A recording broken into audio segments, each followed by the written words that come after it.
Para que serve ler a história, se não para escrever o futuro?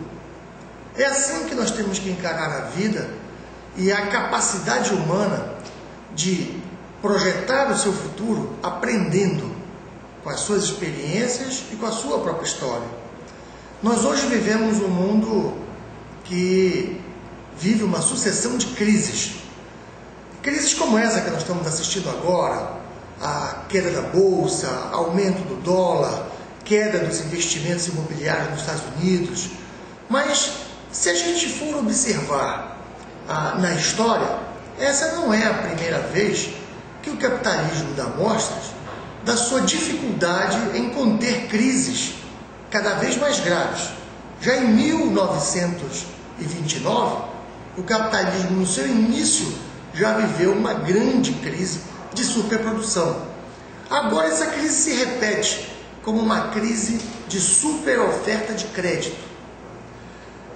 Isso mostra a nossa necessidade de entender o processo acumulativo da história para entender o papel que nós temos a cumprir hoje na construção de um futuro mais promissor para a humanidade.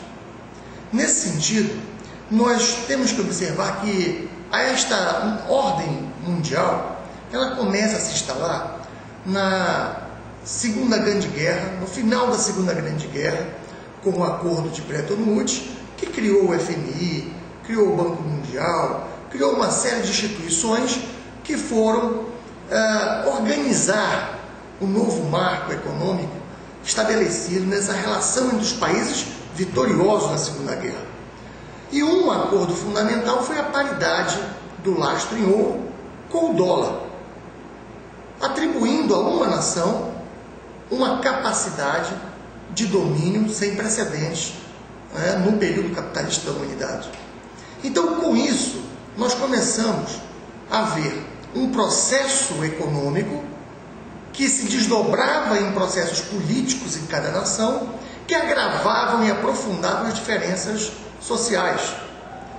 Esse processo, em tantos solavancos como a crise do petróleo no início da década de 70, teve um momento muito especial, que foi quando a aliança entre o presidente Reagan dos Estados Unidos e a primeira-ministra da Inglaterra, Margaret Thatcher, na década de 80, lideraram o processo que tornou hegemônico no sistema a visão de mundo neoliberal. A proposta de minimizar o Estado, privatizando empresas públicas e desregulamentando aquilo que segurava as condições de trabalho do comércio mundial. Com isso, avança ainda mais a desigualdade ao longo do planeta. Como se isso não fosse suficiente, nós assistimos ainda à queda do Muro de Berlim, que, como um processo histórico, deflagrou a queda de toda a realidade soviética, da União Soviética, acaba com a Guerra Fria e torna os Estados Unidos, e fortalece os Estados Unidos como a única superpotência.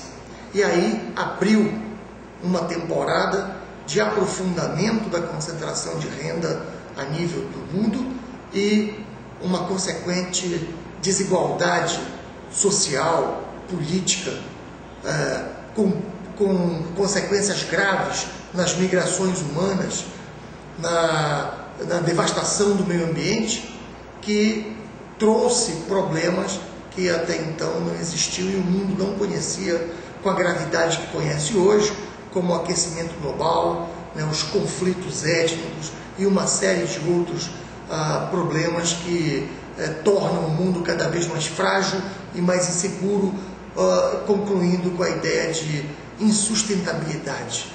Nós que tanto vemos falar de desenvolvimento sustentável, acabamos vendo hoje um mundo insustentável.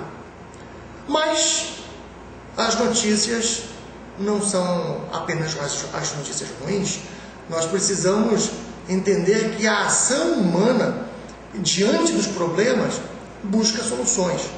No Brasil, assim como em vários outros países, particularmente na América Latina, a sociedade começou a verificar e a buscar alternativas a um modelo político e econômico que aprofundava essas desigualdades.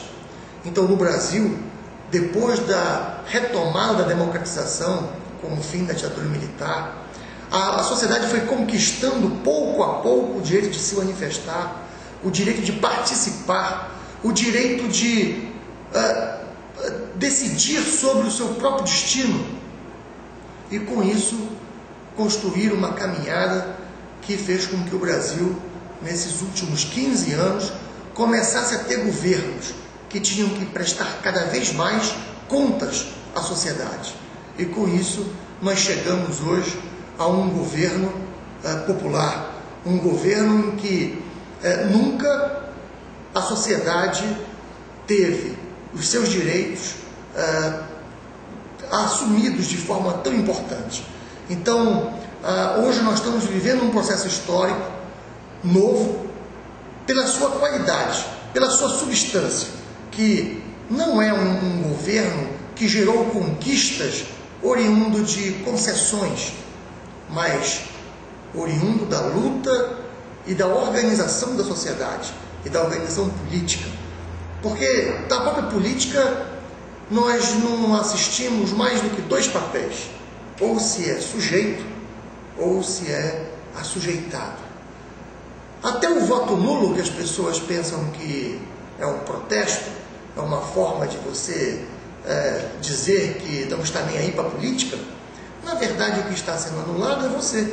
Quando a pessoa anula o voto, a pessoa está anulando o peso dos seus interesses, da sua própria identidade, no processo de decisão social e coletivo. Então, essa trajetória toda da construção da sociedade humana no mundo e no Brasil indica e cobra de cada um a consciência e a determinação de participar, de se organizar socialmente, de fazer valer a sua opinião. E esse é o grande desafio da conjuntura do Brasil e que cada um assuma como sua responsabilidade.